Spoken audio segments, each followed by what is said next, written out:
Welcome to the Business of Style podcast with me, your host, Louisa Gabriel. I'm a personal stylist and image strategist who grew a successful six-figure business, and now I'm educating and empowering other personal stylists and image professionals just like you to do the same. So please keep listening to hear the lessons I've learned and the strategies I've used along the way that are guaranteed to take your personal styling career from side hustle to six figures too.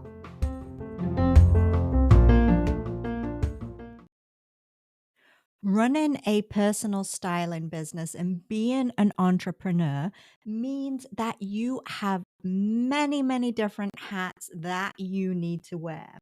One minute you're a social media manager, the next you could be a bookkeeper, maybe the following day you turn into a graphic designer or an SEO expert. Along with being a stylist and hopefully get into style clients sometimes, there are so many different roles that you have to play in order to grow and develop your business. And with all these varied roles comes a very varied to do list that can change every single day. But there are some key things that I recommend you keep on your to do list all the time. These are crucial to growing a successful personal styling business. So let's take a look at what these things are that must be on your to do list.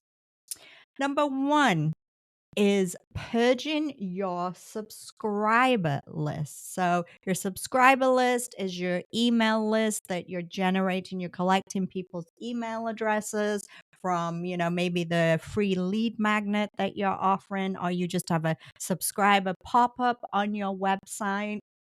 People are giving you their information, they're giving you an email address. So, you can start building that connection with them, building that relationship with them. But here's the thing, you actually do need to purge this list. And as well as finding ways to get people to sign up for the list, you actually need to start taking people off the list and do it on a regular basis. Now, this might sound counterintuitive, and it did to me for a long time, but I'm going to explain why we need to do this.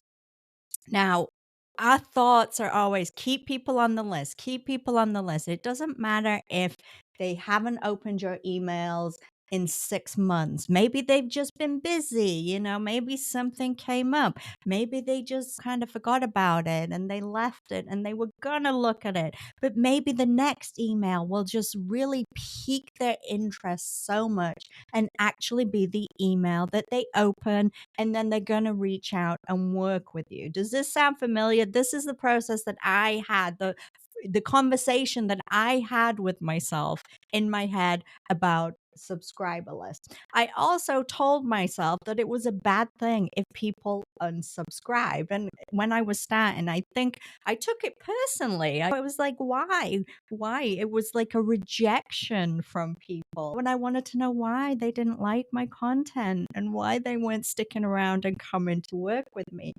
But it is a good thing when they unsubscribe, and it is good to get people off the list when they are not opening your emails. And the reason behind this is because when you send out emails and people are not opening them, they eventually start going into junk, they go into spam folders, and that actually notifies systems that your emails might not be as trustworthy as the system wants them to be. And this can be a negative thing, and it can actually impact the emails that are getting through. You can automatically start ending up in people's spam folders rather than their inbox, because historically people are not opening your emails and showing that you're a real person, this is real content, and this is thing that people are interested in. What we have to remember when we're using this technology and the internet and CRM systems for subscriber emails is they're tracking everything. Everything is being tracked and paid attention to. And then it tells email providers what to do when your next email comes through. So you could, in fact, be paying for emails that aren't even making it through to the people that you intend them to get to. Different email providers have different systems. Maybe you paid for a package that you get a certain number of emails per month. Maybe you're paying more, individually, a smaller amount of emails dependent on the size of your list. It could be costing you money. And it's also costing your reputation as somebody that sends out automated emails. So we want to do whatever we can to make sure that our emails are getting through and that our reputation as a sender, whether we're sending it to Gmail or Outlook or any of the other email providers, that we have a good reputation with them so that our emails do actually reach the people that are subscribing to our list. So while it sounds counterintuitive, what you want to do is you want to, on a regular basis, go through your subscriber list and actually start purging people from the list. If they're not opening their emails, take them off the list. This is something that I do in my businesses on a regular basis. It's definitely something we do with the Style Academy International because we get so many subscribers signing up for emails, but people don't open them. So we do it on that list because it is a big list. We're actually purging every single month. We go through and we have markers. So if somebody hasn't opened an email that we've sent and it's been 2 months since any activity, we're taking them off the list. We're unsubscribing them. So this is a practice that you want to get into with your business, and you want to forget about thinking that this is the wrong thing to do, that they might eventually open it. If someone's going to open an email, we know this. If we're going to open an email and we're interested in it, we're going to do it pretty soon. It might not be that exact moment that it comes through, but it might be within the next couple of days. Anything beyond that, chances are it's just going to sit in that inbox and it's eventually going to get deleted, and they've forgotten all about subscribing to our email list and what they were interested in the first place. And it also is a reminder that when people unsubscribe, don't take that personally and don't get upset about it and don't worry about it, because they had no interest and we don't want them sitting on our list affecting our reputation as an email sender and costing us more money. So, unsubscribing people from your list is something that you should keep on your to do list and be doing it on a regular basis. How often you do it is going to depend on how frequently people are subscribing to your list, how big your list is. You'll definitely need to gauge that with your own business, but definitely keep that on your list. The second thing that always needs to stay on your to do list is running website tests. Now, what I mean by website tests is going onto your website, testing every single link on your website. Is it working? Is it redirecting the way that you want it to? Is it redirecting to the place that you're actually hoping that it's redirecting to?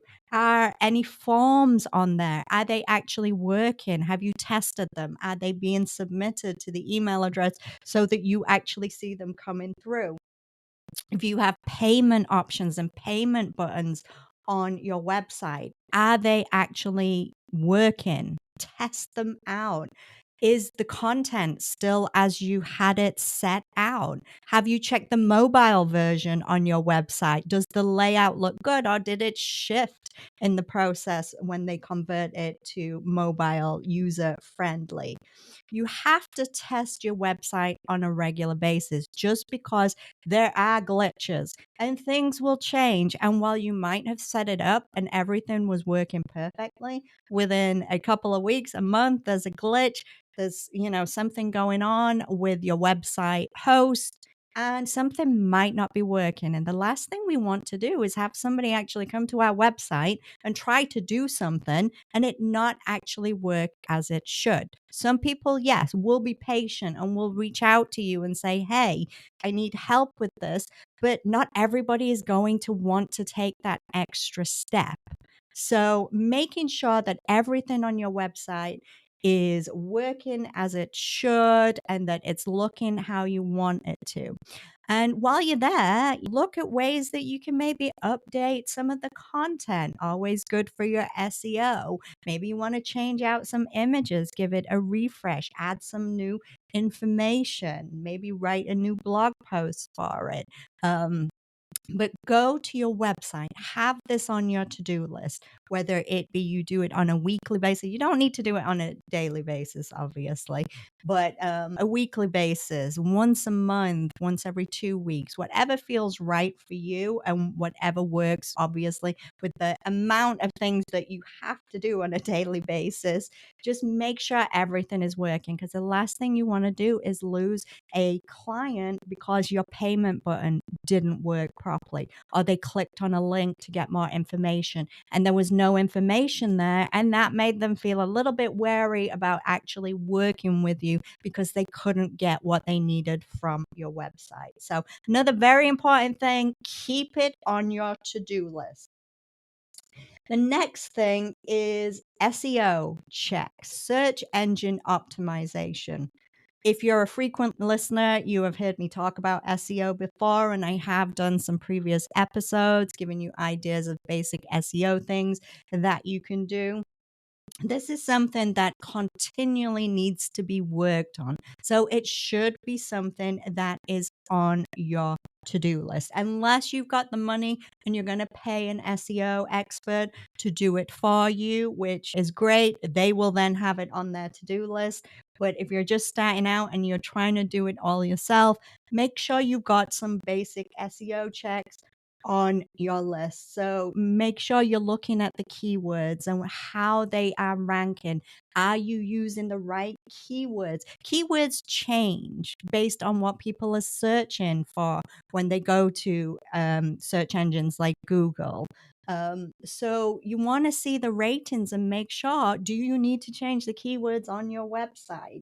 Um, does every single page have a meta description?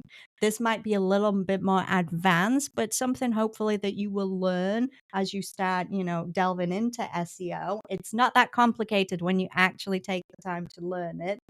Does every page have a proper H1 tag? What's the speed of your website? Is it really slow? And is that affecting your ranking on Google and Bing and the other search engines? We want to make sure that we are continually checking our SEO. And you can do this through Google itself, search.google.com, or you can use a different site like Uber Suggest. That's a good one. It really shows you everything clearly, all the SEO parameters, all the SEO different checks like backlinks. Have you got any new backlinks? Have you lost any backlinks? Shows you it all that information there. And you can actually use a basic version of that for free. So definitely is worth checking out. But we need to keep up on the SEO. And one big thing about SEO is updating content. So making sure that we are writing new blogs or we're refreshing our content, expanding our content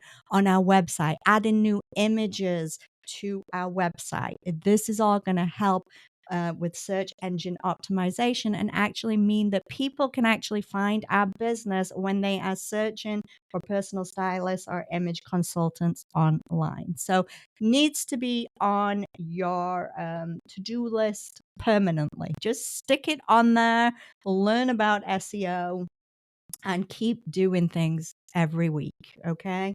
It is the way that you are going to get found on the internet.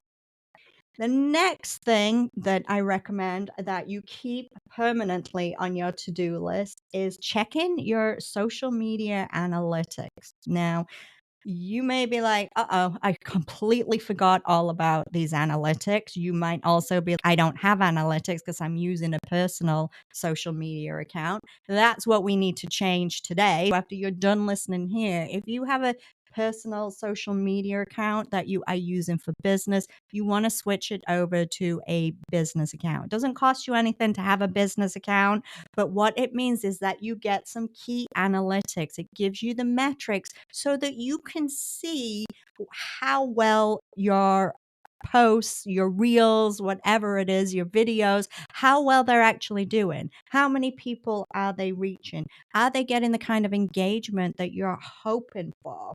We need to know this, okay? We shouldn't just be looking at how many likes a post gets or how many comments it's getting. The analytics, we want to understand it all. We want to understand the people that it's actually reaching. The analytics can tell you if the content you have created is actually reaching your target audience demographic. So, if your target audience is aged between 40 and 60, it can show you which accounts you're actually reaching and the age range of them.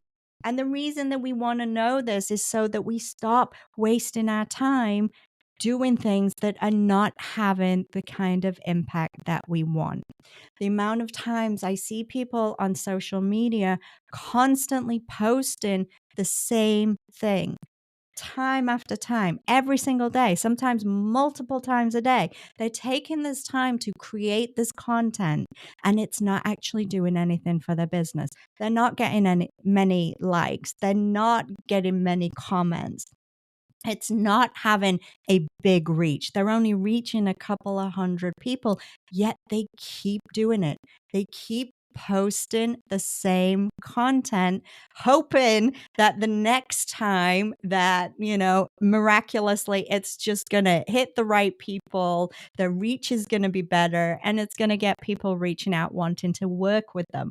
And that's not how it works. Or people will just be like, well, it's just the algorithm. The algorithm that day was obviously having a bad day, and that's why it didn't reach many people. That's not how it works either. So we want to know the more information, the more data that we can get and we can look at, the easier it becomes to actually start creating better content, content that is going to really reach the people we want it to, that is going to resonate with the people that we are trying to reach. So it's very important that you do have access to these analytics. So switch over to a business account if you don't already have one, but put it on your to do list so you can keep checking. You can see which post has been, really great. If there's one type of post that is working so much better than another one, and you can see it in the numbers, then that's your indicator that that's the type of content you probably want to push out a little bit more. It's going to save you a lot of time in the long run if you pay attention to the analytics. Then the last one, number 5. This is a very, very important one. Probably one of the most important things when you are growing a business, starting a business, developing a business, or just simply running a business. Maybe it's successful already. But one of the key things is on your to do list, there should always be time off. Time off for you. You can call it self-care on your to-do list, whatever, you want to call it. I don't mean taking a week off, although you definitely need to have vacation time, but I mean regular time each week. Have it on your to-do list and make sure that you are scheduling time off for yourself. Don't be working all day, all night, and every single weekend. That's going to have you burning out. That's going to ruin your business. That is not going to help you be successful. And maybe you're still working your full time job or you have another part time job as you're trying to build your business. You got a lot to fit in. Okay. It becomes very overwhelming very easily. And we don't want that to happen because when we become overwhelmed, we start burning out and our business is not going to be successful. And we'll probably end up quitting before we've ever truly begun. So very, very important is that you actually put it on your to-do list, schedule in time on a regular basis, schedule that time off, whether it's a couple of hours to go and do something fun, whether it's an hour to take a nap, whether it's an hour to take a yoga class, whatever it is that helps you feel relaxed, rejuvenated, recharge those batteries so that you can then get back into it and really start working to grow a successful personal styling business. So, those were my 5 things. Number one, purging your subscriber list. Number two, making sure everything's working on your website. Number three, making sure you're doing those SEO checks and keeping things fresh and updated. Number four, checking those social media analytics. I don't want to see you on social media wasting your time posting the same thing time and time again and not getting the results that we want you to get. And number five, all important, making sure you take time for yourself. That's it. That's today's episode. I hope it was helpful, and I will catch you next time.